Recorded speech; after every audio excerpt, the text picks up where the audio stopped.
Hey everyone, welcome to Builds Consulting's Fireside Chat series. Thank you for joining us. I'm incredibly excited for today's guest, Josh Beeman, the Associate CIO and VP of IT at the University of Pennsylvania.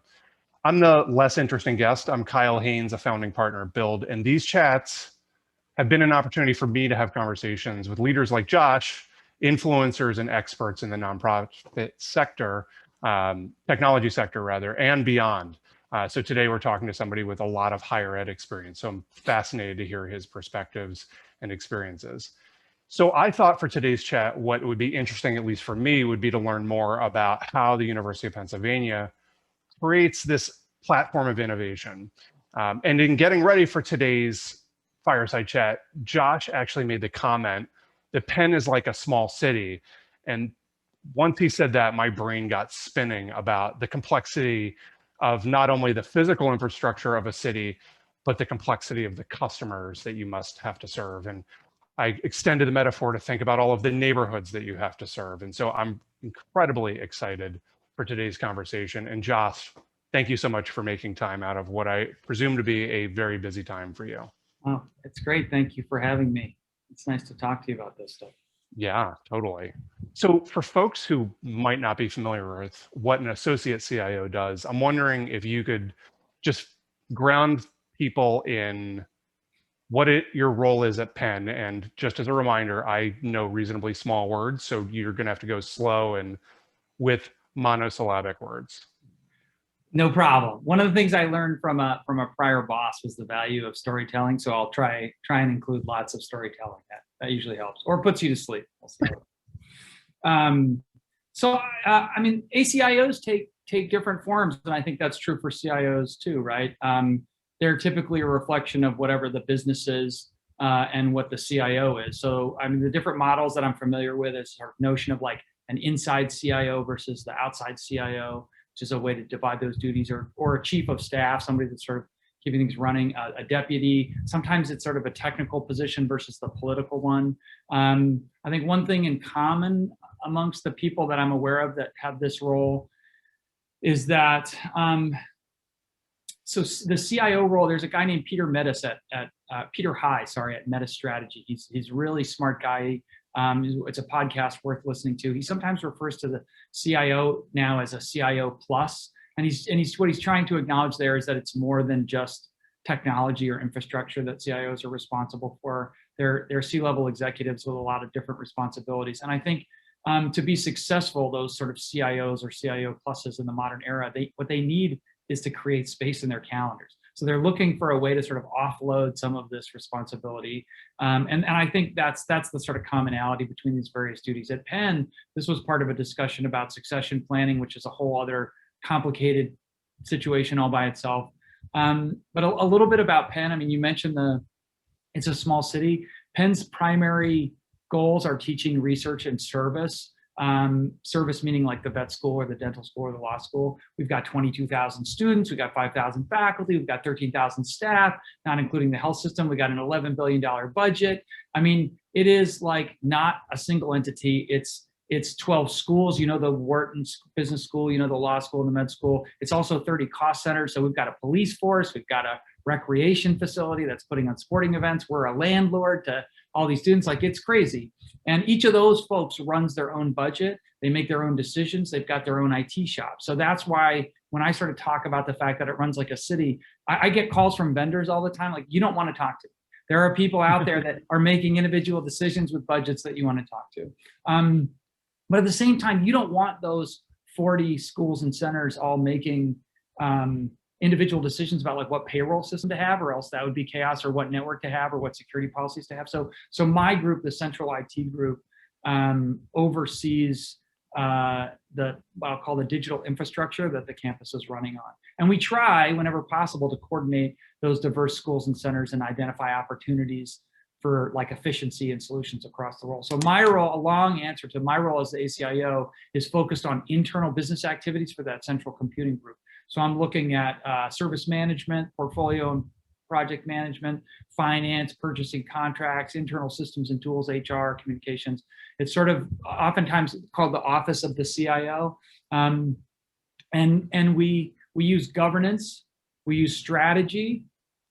We use like consistency in kind of operations, like consistent mode of ops or standard operating procedures. And we use metrics to improve the efficiency, the agility, and the stability of the organization. And if I do all that right, then I've provided my organization with the sort of foundation to be more agile and more stable and to be able to grow with finances. Does that help? It did. I mean, it's almost like yeah. So you work in the mayor's office. You're right. you're the IT contact within the mayor's office. Is that a fair comparison? Remember, I said small words for me. Yeah. I think it's in those different models, I'm really focused on the internal operations of the business, of our business, the central IT business, and my boss is out there. He's the CEO, public facing person that's selling, that's making the relationships and connecting with the rest of the business, all those other customers out in that big city that I talked about. When it's interesting, when we first met, you were the chief information security officer, and I remember I had more hair. You had more hair. I remember I tried to do some penetration testing on you and was moderately successful. Right. But it was the Russian accent that gave you away. I was wondering if you, like, what have you learned in transitioning away from just being focused on security to something where you have to be more strategic? Like, what have you brought along with you, and what have you sort of had to learn to set aside? Yeah, that's a great question. And I think it, for the people that are like listening to this, that are interested in sort of being a CIO, I think it speaks kind of to that as well. Before I made that jump, I spoke to a number of people, InfoSec peers, former bosses, Fortune 50 CIOs, consultants, recruiters. I mean, you know this because I talked to you, right? I knew I wanted to disrupt my career and stretch myself, but I also didn't want to fail. Like, I wanted to know that I had some chance of being successful. And it was really interesting that there are not a ton of people that have made this shift. And when I was asking around, like on the InfoSec side, it was really obvious. One of the reasons why that was the case is because CISOs don't want that job. They're sort of like, they're an entity unto themselves. It is a distinct culture and a distinct person that goes into that role. I think it was also clear, though, that there's a lot of boards that still have this conception of CISOs as the people who come in and tell them a bunch of scary stuff that they don't want to hear. And like the CISO is a guy that says no a lot, or woman that says no a lot. So that archetype is really different than the archetype of a CIO, which is that's an innovative, exciting person who's going to come in and tell you, how she's going to transform your business and with cutting edge technology and all this stuff. So, but the upside was I did hear loud and clear that there were a lot of core competencies that were the same. And that's like relationships and networking, the ability to navigate complex politics, to be a translator. You've got to execute on a strategic vision, and change management. I mean, change management is sort of the thing that underlies everything that we do. And staying calm in a crisis, which I always thought of as a CISO trait, but I realize you need as a CIO too. Now, my boss, Tom Murphy, is generally recognized to be one of the best 10 CIOs in the country. And he is an amazing person. And I didn't want to pass up that opportunity to learn from him, and he believed in me. So in the end, I sort of felt like I could be successful and take the plunge. One subtle thing that I've noticed in the last year is that if you're in information security and you walk into a room of people and you say, look, here's the problem, and this is what I believe the solution is. If somebody wants to challenge that solution, what they are essentially saying is, I'm going to push back on you, and in so doing, become partially accountable for the result of that decision. And most people look at information security problems, which are hard, intractable problems, and they don't want to be anywhere near being responsible for that stuff.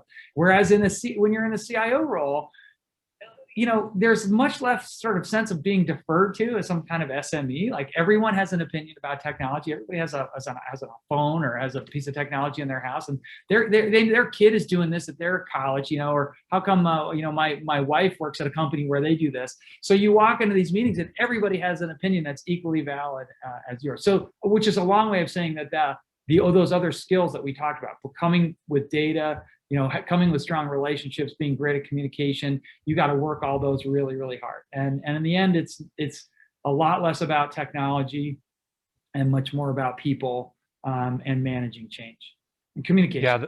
Yeah. the thing that was pinging in my head was like soft skill.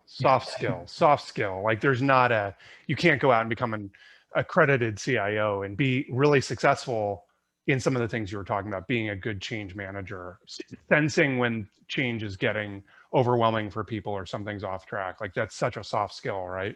Yep. Yep. Yeah. Absolutely. You mentioned, I think it was not, it was earlier in the conversation, you talked about governance, and that comes up a lot in my work. Like, what does governance mean? And I think that oftentimes I use that too broadly and have to really refine it and say, I'm talking about technology governance. I'm not talking about board governance. I'm talking about specifically about technology governance. When you, and I presume at Penn, you interact with people across the spectrum of people familiar with that term. How do you talk about governance with people who are really not familiar with it? How do you introduce it and talk about it? Yeah. It's funny. At Penn, this is no joke. They refer to governance as the G word, reflecting, I think, the fact that it's like profane and somewhat taboo. And that's a representation of this decentralized environment where the purpose is to let folks stay on their own. Like that, you do not want. We do not have a lot of mandates, and governance, which is about helping to oversee that the right things get done and that they get done right, is like playing in somebody else's sandbox. So I like to tell a story about governance when I'm talking to people, and I use this story at work all the time, and it's a story from the dog park, which you'll appreciate because I know you from the dog park. There at our local dog park, we used to arrange park cleanups, and we would invite Fairmount Park representatives to come and help us figure out how to plant native species and remove non-native species and all this stuff. And one time we got there, and the entire upper park was filled with skunk cabbage, which has these sort of contractile roots that go everywhere. And it's a wide leaf plant. It's beautiful, but it really is. There's when it arrives by the thousands. Big picture in your mind, if you will, of like green plants spreading for as far as the eye can see. And the guy from Fairmount Park said, "Look, these are non-native. We have two choices. We can dig them all out by hand, or I can have somebody spray a pesticide, and then it'll kill them all the time." And there's like 9 volunteers. We're all there for 2 hours to clean up the park, and they immediately split into 2 camps. And half of them were like, "We should spray these with pesticide because we've only got 2 hours." And the other half were saying like, "This is our dog park. We don't want to spray pesticides here." And the bottom line was there was nobody there to make a decision. It wasn't the Fairmount Park guy's decision. It was nobody's decision. And both groups wanted exactly the same thing, which was to get rid of these plants and to improve the park, but they couldn't agree on how to do it. And at the dog park, people can just kind of vote with their feet, and we didn't do anything. And if you walk down the upper path, there's a whole bunch of skunk cabbage all the way down the path. It's still there. But at work, we don't really have that choice. And so like the question is like, how do you get to that decision in a way that respects the voices and the expertise in the room? And for me, that's the really positive side of governance. It's just a tool in the toolkit, but at Penn, you've got to be able to do it. I find at Penn it's most successful sort of if it's a light touch, if it doesn't overreach. You don't try and move too fast. That's a really important thing. Penn's been around for 250 years. They literally do 100-year planning. So you don't have to do like, you don't have to, your governance doesn't have to make a decision today. But also if you want to get stuff done, you can't shy away from being clear about who the final authority is. I mean, so you just mentioned, Kyle, that you do governance. You talk about governance a lot with your clients. I mean, Yeah. What does it mean to you?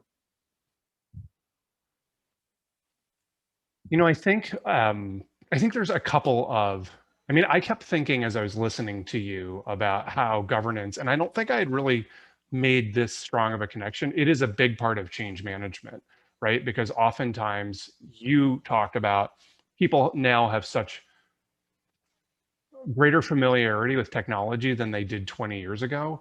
And so their willingness to acquire technology, test technology, has changed dramatically. The ability to just plop down the departmental credit card for a monthly subscription for a payroll processing, that's probably not a great example, but for a time management system or a project management system, it's much easier. So for our smaller organizations, truthfully, what I think everyone has viscerally experienced or been impacted by is when governance doesn't work or hasn't worked for them. So what I try to do with people who are less familiar is come up with an example of when it hasn't served them well. What I also thought about when you were talking about Penn and all of the different schools, that some ways an amalgam to that is federated nonprofits, where there's a national organization and different federated nonprofits. Some of them have direct influence, some of them it's more of a loose affiliation. And it's really about, and maybe this is an oversimplification, when I approach governance, I tend to approach the most baseline understanding of it and try to meet those people where they are and then build their maturity up to meet their colleagues. And so that's usually my approach, is take a fairly simplistic approach and make it resonate with them in a way that they've experienced. I think as a caveat, as a consultant, usually when you bring a consultant in, it's because there's been a recognition that things aren't working. So I often have a ready audience. So I don't have the challenge of trying to convince people who think everything is working just fine. There's usually, at least at the organizational leadership level, some tacit or even explicit recognition that governance has not worked properly in the past. It's a great observation, and I think it rings true for me with what I've observed is you walk into a situation and there's a problem, and you're providing a solution, right? But governance can be seen as the problem. When it's the question is, in that environment with those people, how do you help them understand that it's also the solution? There's some trust there.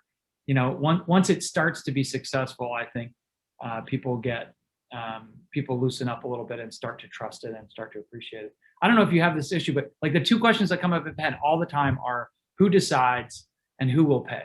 And you have to have some strategy for getting those things answered. You're never going to get anywhere because people can talk about stuff. Everyone can acknowledge the problems, but if it's not clear who decides and who will pay, and so I find that who decides, the who will pay problem is a problem that nobody has enough money. So it's chronic, but it's not that controversial. But the who decides, I think people are afraid sometimes to step up and say, you know what, I have the responsibility to make this decision. Then you just want to create a structure around, once you can acknowledge who the right person is, create a structure around that lets them make that decision without it being abused, or if there is a bad decision being made, that there's some sort of escape valve for that stuff.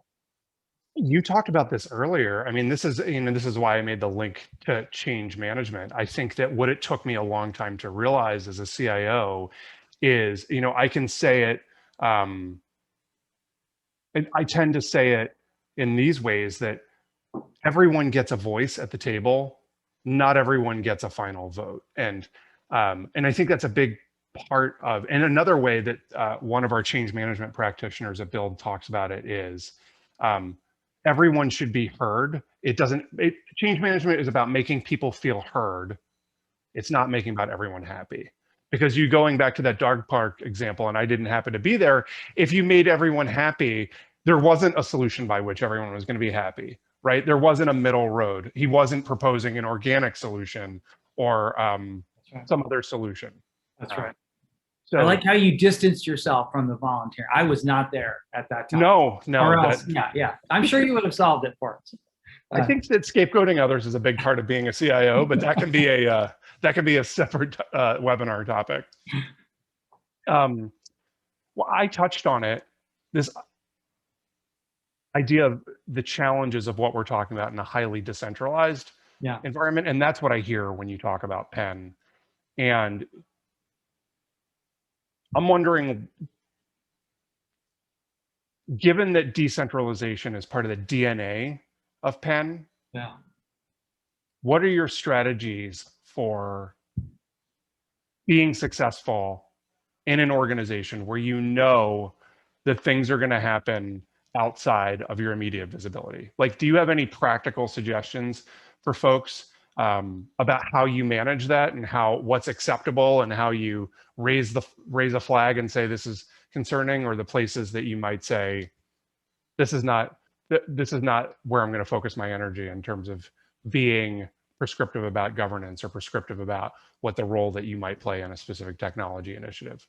Yeah, and I mean, I think I probably have lots of small tactical things, and we can explore that if that ends up being interesting. But I think when people first talk to me about decentralization, like at Penn, and ask me about Penn specifically, like I love to use this term that it's in the DNA, because I think it's like really easy to say that, like, Denali is a big mountain, but like until you're standing at the base of Denali, I don't know, maybe it's a small mountain, but imagine a big mountain. It's a big mountain.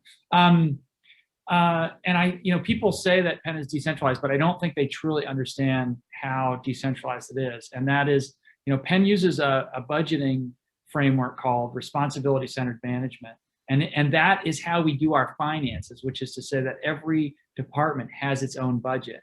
And you either cost the university money, like my department. I'm not, we don't have any students that we're collecting revenue from. We're not doing any grants for the most part that are bringing money. We have a few businesses that earn revenue, but it's a small portion of our budget.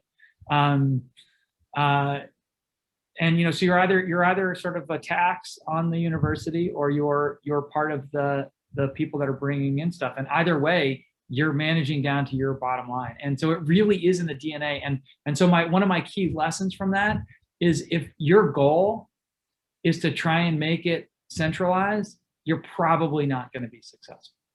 Now, I will say that, like, in the spectrum of wacko decentralized to sort of rational decentralized, like, I would say IT being decentralized is a little bit closer on the wacko side. Like, there are certainly aspects of the decentralization that maybe, like, all of our HR folks are embedded in the organization, but they also report back up to core HR. There are examples like that where, maybe we want to move that. It's a continuum, and maybe we want to move some things more into the core just because it's so hard. But I don't want to push too hard on it, because what Wharton needs, Penn is the fifth, depending on the year, the fifth or sixth highest ranked university in the United States. And it's got these impressive numbers and this incredible history. And that is, like, that business is working for them at this moment. And what Wharton needs isn't what the law school needs, which isn't what athletics needs or ISC needs or this, Annenberg needs. There's always somebody that's ahead. Wharton maybe has some more money. They're driving towards some solution. There's always somebody that's behind. And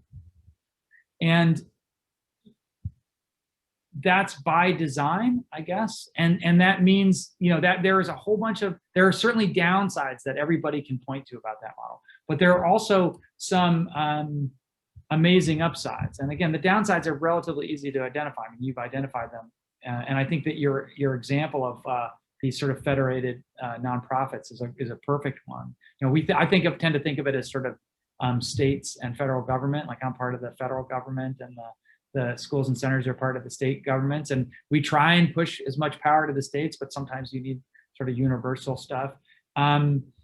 So there are 40 technology conversations happening all the time, and nobody's in the same place. There are coalitions that form and fall apart depending on individual needs. And in the meantime, ISC is sort of in the middle, trying to represent the broader university. And moving all of those pieces around is all about coordination and communication. But if you'll indulge, I'm gonna tell you another story. I know you like stories. I wish we were in person. I would draw a picture. But decentralization is the thing, I think, that when I look at things like what happened with COVID, that led to, like, incredible innovation. Like, the whole reason we are set up with RCM, with this model, is that so each school and center can focus on what's important to them, which means that there are these, like, small, medium, large, even experiments going on, like innovation experiments going on in technology all over the place, and they're completely different. So when COVID hit, we had redundancy in our teleconferencing. solution. We had people who knew about how to stand up 24-hour support desks and call centers, like instantly. We had all of the expertise. There was this evolutionary biologist, famous guy named Stephen Jay Gould. He was challenging the idea of sort of, and before Stephen Jay Gould, the idea was that evolution occurred in like this line. It was this inevitable line, and you went from kind of lower left to upper right with constant improvements until you got to the eye, just like this steady thing. Well, he looked at the record and he said, well, that's not really how evolution works. It looks like everything stays the same, and then there's this dramatic shift, and then everything stays the same, and then there's a dramatic shift. And what he was pointing out is that we adapt to an environment.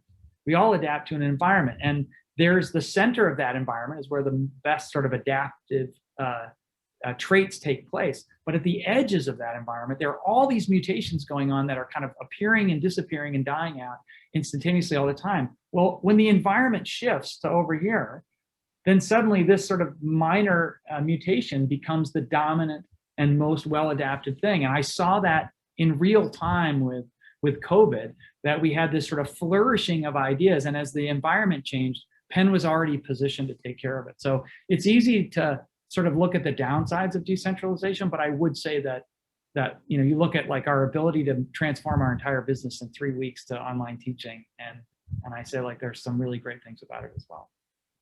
So going back to perhaps an earlier question, did you allow some of those mutations to play out for a period of time before you began to say some of this stuff? The familiarity with video conferencing, Zoom is now ubiquitous, those sorts of things. How did you make the decision about when you needed to insert governance or attempt to insert governance, because you had been able to do a proof of concept around the mutation, if that makes sense? I'm building upon your metaphor. I don't know successfully, but trying to build upon the metaphor. It's good. It's very good. I mean, yeah, it was, I don't know what other people's experience was like, but everybody was running flat out at that moment to kind of stay ahead of the wave. So I'm mixing metaphors to stay in the adaptive part of the environment. And we ran towards some of those solutions in ways that like we have never been able to do before. So we found the governance religion really quickly in some places. We had all of this innovation taking place, but we knew that there was what we called an academic toolkit that we had to put in place. That's Sophie, by the way. She'll be guest appearing throughout the lecture today. It's very good to see you. Yeah. Is she going after the skunk cabbage? Is that where she just was? She's checking in on it. Okay. In a prior call earlier in the week, she did me the great favor of walking into the Zoom meeting and throwing up right on the carpet over there. It was great. It was great. It was one of the pros. Someone was literally saying at that time, one of the pros and cons of working from home. I said, well, the pro is I'm here and I can deal with it, but the con is I have to go right now because I have to go. So where were we before the Sophie vomiting? We did in fact put in place governance immediately to develop this thing called the academic toolkit, which was you don't just need Zoom, you need transcription services. You need to be able to record those things for asynchronous education.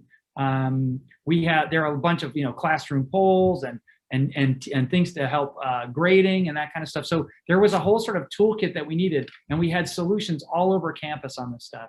And we needed to quickly come together, and a contracting process at a place like Penn, which is large and has a fair amount of due diligence, includes not only the finances, but a privacy review, a security review, all that other stuff. And we found ways, we adapted our existing processes to sort of do that much more quickly in response to the needs of the pandemic. And which is, again, I think the main point to emphasize in the question you asked, Kyle, is like, you've got to do this in the right cadence to your business. So if your business doesn't have any money, it's easy. You're going to have one solution, you're going to go to that. If your business doesn't have any time, you're going to do something that maybe you're going to, do things as quickly as you can. Do you think that, I talk about, it's interesting because I can point to other examples where the pandemic became a positive forcing mechanism for a lot of us, certainly not everyone, But maybe in our work, just to narrowly focus, overall, have you seen it be a positive forcing mechanism around how technology is used and technology decisions are made, and how people seek out your guidance and expertise? I hope, yeah, I hope so. I mean, I hear what you're saying. Like, we can't look at COVID and say it was a net positive thing, but there's this great cartoon, which has this conference room of people saying, we think digital transformation is going to take about 5 to 10 years. And outside is this wrecking ball that's moving towards the conference room building that just says COVID-19 on it.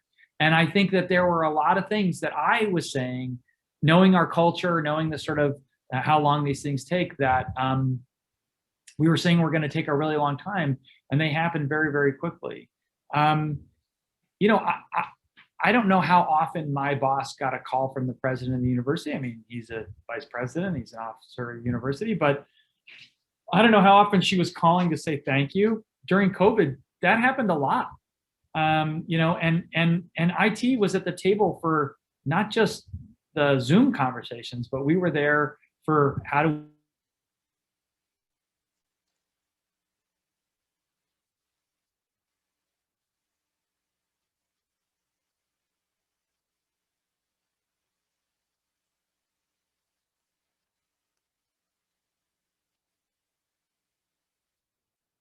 Josh, did I lose you? we get our students. Hi, did I freeze on you? You froze on us. I figured that Sophie had tripped over the Cat 5 or Cat 6 cable or something like that. So I think the last thing that we heard, that you were asking the question how often Tom heard from the president before COVID, but COVID all of a sudden, they were thanking Tom all the time for just the rapid deployment of solutions and meeting the business where it needed to be, where it needed to go, rather. And so do we think that'll last? Like, I hope that that IT is seen as a more integral part of the business. It was heading that way before anyway, right? I mean, it's not. I don't think it's a change in type as much as it's a change in degree. Yeah. Yeah. So we had a question from Regina, and she was wondering if you were confused because skunk cabbage is native, and she was wondering if you in fact were referring to garlic mustard. This is a really important question, and I will try and find I have a photo of this stuff, so I don't know. And maybe the guy from Paramount Park was like wrong. Maybe he was wrong. Maybe we did the right thing. We can also provide a location for Regina to go look at it. She wants to go look and report back. Yeah, just as a reminder for Regina, I wasn't there that day, so I don't know whether it was skunk cabbage or garlic mustard. I had nothing to do with that decision. Have you found ways of, I'm just thinking about that you're so often a point of intersection. How do you bring together, you use as an example, I think, Annenberg and Wharton. Have you found ways to bring those people together? Has their interest increased in coming together to say, like, I want to hear how other folks are solving for this, or was that already in place? Yeah, and I mean, this is a broader question, right, for you and the people that you support. Like, how do you do that, right? I mean, this is it. I think this is the work, right? Like, the job of everyone in a decentralized environment, but certainly the job of the central IT organization in a decentralized IT environment is to figure out how to get people together and get them communicating. It's an information flow. Like, I presume that even in top-down companies that have 40,000 people, the communication is an issue. I mean, even people that I'm in meetings with once or twice a day don't have all the information sometimes that they need. So, and there at Penn, we have a lot of structure. The old joke is like, we don't hate standards, we love standards. We have thousands of standards. We've got lots of groups and committees. We've got something called Common Solutions that sort of tries to orient people towards common technologies. We have IT Roundtable, which is the senior most IT leaders getting together for strategic alignment conversations. We have relationship managers whose job it is to kind of go out into the field and talk to the clients and try and be a person to individually knit those things together. But so much of it is also just elbow grease and effort. And I'm really curious. I mean, if there's another way, right? But like, have an open door, like, have lunches, Slack and Teams, we can throw tools at this a little bit, but it's never about the tool. But the one thing that I did find interesting about this problem is that COVID, like, again, we went from like quarterly all staff meetings, which are these big, heavy meetings. They were like 2 to 3 hours long. You had a meal, there was a whole bunch of presentations about administrative changes.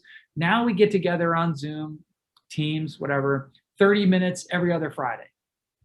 The CIO talks to staff for a little bit, and then we connect them to other parts of the university and work that's taking place. It's far more agile, and it's, we're very specific about the intention of those meetings. So I guess that sort of speaks to like one of the things that I've learned about the ACIO role and the CIO role. It's like a huge part of my job is just figuring out a way to get information out to all these folks and to let people know what I'm thinking in real time. I mean, it just sounds, I mean, I said this earlier, like, I mean, it's interesting for me because the more that I am in the CIO role, the less familiar I am with the ins and outs of the technology, because it's a full-time job just doing what you're talking about, right? Like, and it's really about creating connections and seeing connections that perhaps other people don't see or just simply aren't aware of, because obviously Wharton can't keep tabs on what someone else is doing in an area of innovation or just even in operations in another part of the university. And so we're going to be obsolete eventually, because it's going to come to be known that that's all we do is really just go from meeting to meeting, and we don't have any technology depth any longer. Maybe you need an associate CIO. Maybe you need someone to help you free up time to make those connections. That sounds lovely. It sounds lovely. When you talk about change management, that's something that I hear a lot of people talking about. We certainly talk about it at Build. When did the light bulb go off for you around change management? Like, I'm sure you engage with vendors and they bring change management expertise to the project, and in some ways have frameworks or models, or even maybe are insistent upon it, but given the scale of change. Do you think it's fair when I say you are a change manager? And if that is fair, when did you realize you're a change manager? Yeah. And as you were talking, you had a big pause. And I realized that I had no way to know if you had frozen or if I'd frozen again or not. So this is a fun game. Can we play this game? Yeah. No, it happens all the time. Yeah. Good. People do that when they're tired of listening to me too. My entire team just can freeze on demand. They have a signal. They have a secret signal. Or they just yank they just disable the Wi-Fi. They have a hotkey on their keyboard. I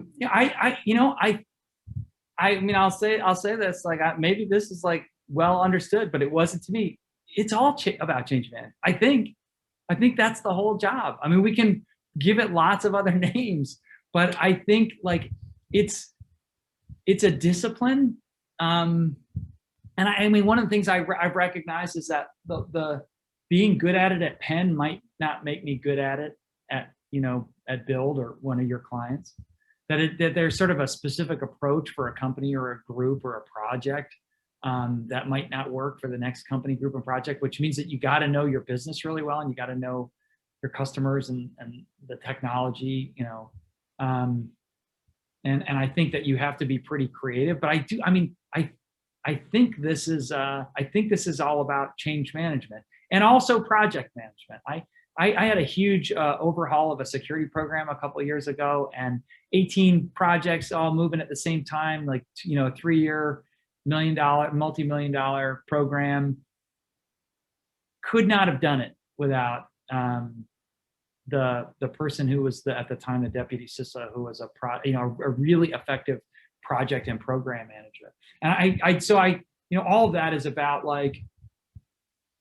I think when you talk about change management, we can explore what that means to you. But like, it's like, how do you design plans? How do you be purposeful and planful about accomplishing the work in a style and pace that the organization can absorb? And you got to find those people in your organization, and you have to give them the support they need, and then you need to get the heck out of the way, because that is when real transformation happens. Yeah. I walked into Zeke Emanuel is a famous guy. He's one of the three Emanuel brothers. The other one is Ram in Chicago, and the third one, his brother, is the guy who's like an agent in LA. Classic on underachievers. Yeah, exactly. And he had done this amazing thing about remote learning and the international program at Penn. And I was going to ask, how do you be successful in a decentralized environment? And the last piece of advice that he gave me a bunch of great advice about, some of the things that we're talking about right now. But he said at the end, he's like, just get stuff done. Just get stuff done, whatever it takes. And he didn't say stuff, actually. He said something else. But I think I've heard that expression. You need to find those people in your organization who understand, how to get stuff done, and don't leave a trail of bodies behind. Or at least at Penn, that's not going to fit our culture, because people stick around at Penn for a long, long time, and they will remember it. Yeah, that's an interesting dynamic of Penn. And I think it's an interesting dynamic just in general when you're sort of one of the preeminent employers in a location. We could probably spend an entire fireside chat talking about what that does to the DNA of an organization and its willingness to take on change. That's our next fireside chat, is being the number one employer in your region. What does it mean for the organizational DNA? Well, and the number one employer in the region, and with very low turnover, right? Yeah. So I mean, my like one of my closest colleagues, the person that hired me as the CISO, announced that he's retiring, and I think he's been there for like over 4 decades. And that is awesome and amazing. But also, when you're trying to enact other types of change, like diversity, equity, and inclusion is an important conversation right now. And there are things that IT can be a difficult place to accomplish some of those diversity goals. And it's even harder when your turnover rate is like 1% or something, or less than 0.25% or something. Nobody leaves. Yeah, the DNA is not. How did you describe it earlier? There's not mutations happening on the edge at quite the same rate when you have that lack of influx of new parts of the DNA, as it were. We got a question from Jennifer Keller Jackson. She wants to know what the best and worst aspects of the job are, and if you will give specific examples, not colleagues, examples. I mean, and I'm gonna try, because I don't know if she means my specific job working at Penn, but I'll try and do both. Far and away, the best aspect of my job is that I love where I work, and it's a plug for Penn. It's just an amazing place, and a plug for ISC, which is this place where every person on every exit interview from ISC says the same thing, which is that they love their colleagues, and they just how great it is. And I get to participate in that in a very professional environment with people that care about each other and that really are looking to do great things with technology. I'll also say, it's great to be. I work at a university, but I work in a technology part of the organization. I have also worked in places where technology is just a support to the organization. So if you're going to work in a law firm, it's great to be a lawyer. If you're going to work in a hospital, it's great to be a doctor or a nurse. If you're working at a university, it's great to be a student. But I'm at a university, but I'm also a member of an IT organization. So I'm surrounded by people who are all IT people and who understand the value of IT. So that is wonderful. And more specifically to the ACIO role, I had to make this list of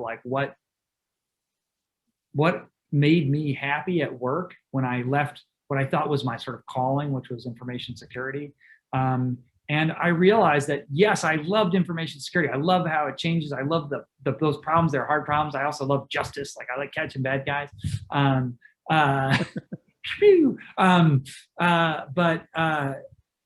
I also love building and maintaining high performing teams. And I love creating a work environment and a culture where people are able to be compassionate to one another and able to feel supported and loved. I mean, I know that's kind of a weird word to use at work, but that's kind of where I'm coming from. And so I have the ability to do that. And you don't have the ability to do it unanimously. And maybe that gets to the sort of hard parts of the job.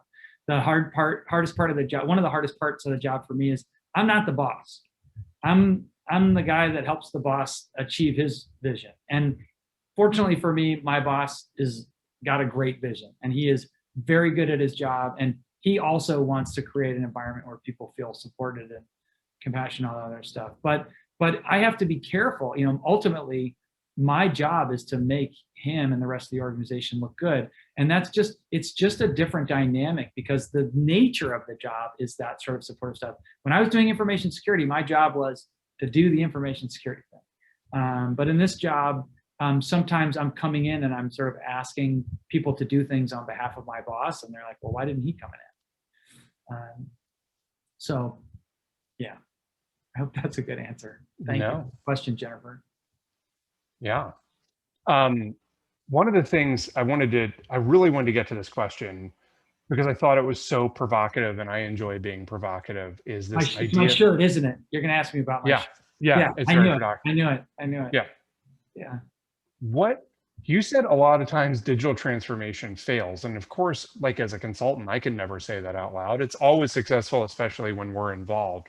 But I think it's the truth, right? I don't even know where to start with the questions about that, because I think it's just so authentic and honest. Yeah. What are the things, maybe what I could ask is, what is the first thing that you see when something at Penn that you're like, this is not going to be successful? What is the first warning sign that you see? Yeah, I mean, that's a good question. I think digital transformation, a good way to answer that question is to talk about digital transformation, because I think I said that in our conversation because I had spent like a year so my boss said, there's this business trend called digital transformation. It's happening. It's going to hit Penn eventually. What should we do about it? He wasn't saying go transform Penn, because like, I'm not even sure which lever we pull in this decentralized environment to make transformation. But he was sort of saying, I know this is coming. I know this disruption is coming. What does the Penn version of it look like? And he said, he moved away from the name digital transformation and just said, we're going to call it Penn's digital ambition. Like, what is our ambition digitally? And it was because, and so I spent a year reading up all this stuff. And it turns out, like, most of the digital transformation stories, something like 70 or 80% of this, I'm not making this up. I got this, I think, from Harvard Business Review or McKinsey did a study that found like 70% or more of digital transformations fail.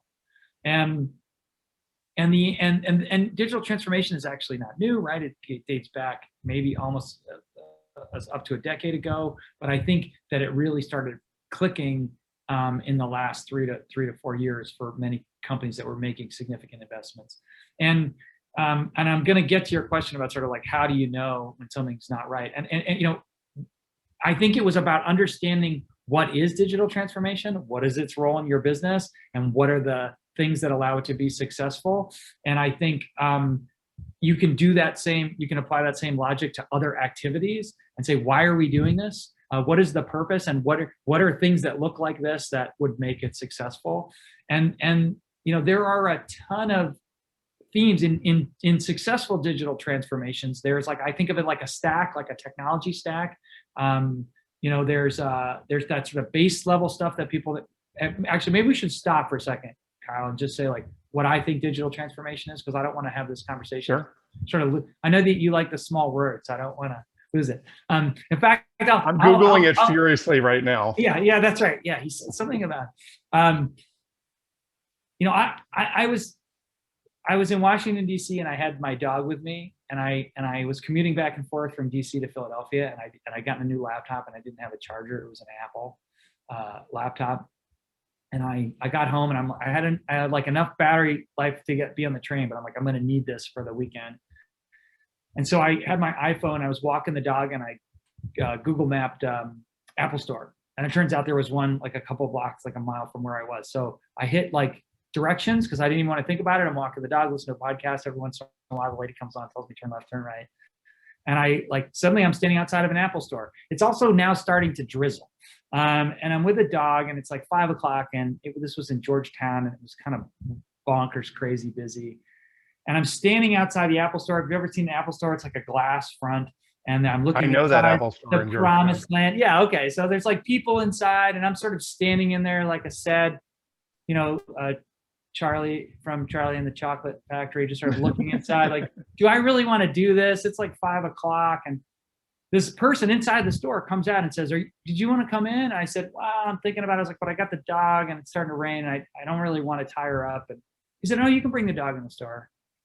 And I was like, yeah, you know, I just need a charger. Like, he's like, you need a charger? You need a charger for a MacBook? And I was like, yeah. He's like, I can get you out of here in 5 minutes. I was like, okay. And he walked me inside with the dog. Thank you. And went 2 steps, grabbed something off the shelf, handed it to me, was what I needed. He asked me, do I want like a 3-foot or a 6-foot or something like that. He took my credit card, which he had a portable sales unit, you know, point of sale unit, swiped my credit card, something in their database linked my credit card to my email address, which linked it to my Apple ID. He asked me if he wanted me to email a receipt. Like 45 seconds, I was like standing on the street, kind of my head was spinning. Every single obstacle along that path that could have been there had been removed from it, right? From looking it up and having it accurately displayed in Google Maps, from like needing to know if I could take my dog in. If they had said it was 15-minute wait to do it, I would have come back Saturday morning when it was more convenient. But some algorithm that they have told them what are the most likely things that people are going to want to buy off of the floor, and this MacBook charger was one of them. You know, if I had to go stand in the line with the MacBook charger to wait to check out with the dog, I would have been like, this is a hassle and the dog's muddy. Every single part of that journey was made as seamless as possible. And they did that using technology, and they did it using data. And that to me is digital transformation sort of at its best. And I sort of understood that story, and I was looking at Penn and thinking like, okay, well, how do I do that? Now, how do I do that for the Penn experience? And that the first thing that I realized is Penn is a big city. We don't have a single customer. There isn't like one person that buys Mac stuff. The police department has a customer, and the Annenberg School has a customer, and the Student Financial Aid has a customer, and ISC has customers. So I had to reframe how companies think about digital transformation and try and figure out how I could knit stuff together. And the only other thing I'll say, because I know we're running low on time, but just in terms of identifying when something's not going to be successful, it was clear to me when I sort of underwent that self-education about what digital transformation was and wasn't, that it's not an IT thing. Like I said, it's technology and it's data, but it's a business thing. That is a business thing. That's about doing all that so that you can make a bunch of money. And if the head of your business doesn't say, this is how I want to operate, the IT nerds are not going to be the ones to sort of be able to enact that change. And that was the really big lesson that I learned, is that I can do a whole bunch of stuff to prepare for digital transformation at the bottom of the stack. I can make sure we're using cloud technologies and that we've got a strong data platform. But ultimately, leadership has to say, I want a seamless digital experience for every customer. Yeah, and Carol Katzman made the comment, she said, frictionless processes, it's both idealistic and possible if it's done with an agile mindset. And what I might add to that is, my aunt actually talks about standing on other people's rocks. And I think about that in IT, that there's a rock I stand on, but it's really about being customer-centric and getting down off of my rock onto their rock. And when you think about that Apple Store experience, which it's really funny that you have a Georgetown Apple Store experience, because I have one that I'll have to tell you at some point that relates not to our topic today, but it is an IT story. But what they really did in that process is they figured out, what do customers want? And they reimagined the entire retail experience that now everyone tries to emulate, right? Like, they created a place for people to browse. They created a place for people who want to explore the space or just do something very transactional and get in and out with their wet dog before it vomits on the Apple Store floor. Probably, right. Yeah, I mean, we all know Sophie's reputation is probably well understood by most folks. Yeah, I love that you talked about the customer there, because I do think if somebody needed a shortcut to understanding digital transformation to being successful, and I think that I think this is part of what Carol is referring to in her comment. Carol, who by the way is the great CIO from higher education, who actually taught me the value of storytelling. So hats off to her. She got to hear some of mine. I didn't steal any of hers today, which is good. But yeah, it is a sort of a shortcut is to just focus on the customer. It will lead you to those other things. And I think that idea of standing on someone's rock, that's to take it back to people asking questions about, and my questions about your role, that's a unique set of skills, right? That really transcend IT. To be able to bring that skill set to IT is an enormous asset to organizations like Penn. To say, I'm going to take a customer-centric thing to this, and it's really not important that I know how to reboot a Cisco Meraki wireless access point, right? Like that's not where you're really adding value. It's really taking a customer-centric approach to IT and it not just being a service bureau or a business service. It's actually an acceleration or a customer retention and acquisition proposition as well. To throw a bunch of buzzwords. See, I know a couple buzzwords. I wanted to see if you were awake. Well, Josh, we only have about 4 minutes left. I wanted to see if there's anything that you feel like we should have talked about today that we didn't get to, or if you want to know where I got my shirt, or you really want to hear my Apple story. I mean, any of those in the last 4 minutes. I presume that your Apple story involves like you going in and asking them if they would fix your Microsoft Zune that you loved. And No, I mean, it actually relates to our work in some ways, in that I went in really wanting an iPad Pro and an Apple Pencil, but I was really concerned that I was just buying a gewgaw and a gadget, and that was going to transform me. And that's what I was thinking about when you're talking about digital transformation and how much I love, what was the phrase that Penn uses? Digital ambition. Yeah. I think there's a misnomer in digital transformation that by undertaking it will actually transform the DNA of your organization. There are so many things that need to take place to transform DNA. So the story is that I'm also really cheap. So I went in and I saw the price tag and I was like, oh, I don't need that, and I can walk out. So what I ultimately did was I stood outside the store and I said, how do you envision using this device? And I took on the explorer mindset and I went in and I downloaded, I think it was from Harvard Business Review. I accessed them on the iPad. I used the pencil to highlight, take notes. And I was like, this is awesome, but I'm going to leave the store. And if tomorrow morning I wake up still thinking about this device, I'll buy it. And that's how I ended up buying it. But it was for me, one of the first times that I used all of the philosophy around technology acquisition and selections that I use in my work life, in my professional life. Like, what are you really hoping to get from this? And I think that small example you can extrapolate and take much broader to how organizations acquire technology.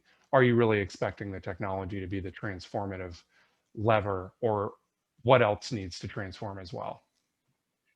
That's wonderful. And I think, because we are getting to the end, I mean, I think I'd like to add on that and say it's easy to focus on the technology. And I think people outside of technology think that a call like this is going to be all about, the latest gadget. But if COVID taught me anything, it's like, it's all about our people. It's the same as it ever was. Like trying to figure out how to get 300 souls like through, the weirdest year ever, and depression and anxiety and fear for their jobs and their loved ones. And still focus, on delivering the goods. And I think that I love the idea that we close this not by talking about technology, but about process and people. Yeah, I really appreciate you making time outside of being the mayor of the Penn IT ecosystem. Deputy mayor. Sorry. Yeah. Well, Sophie would like to thank you for giving her more airtime today. She really appreciates it. She's hard to book. Absolutely. I don't know why my dog didn't come in, but she's probably off doing important things. So just for everyone, we're going to take a break from Fireside Chats for the summer. I think everybody is taking all of their vacation time in the next 5 weeks after a long year. Josh, again, thank you for joining me today, and thanks to everyone for listening in. There'll be a transcript available afterwards so that you can copy and paste all of the salient points that Josh made, including what I'm really interested in, Josh, is the podcast that you talked about earlier, and listening to that, because that sounded fascinating. So I'm looking forward to diving into that a little bit more. I'm glad to share some links to some of the things I talked about as well. Perfect. Thank you, Josh. Thank you.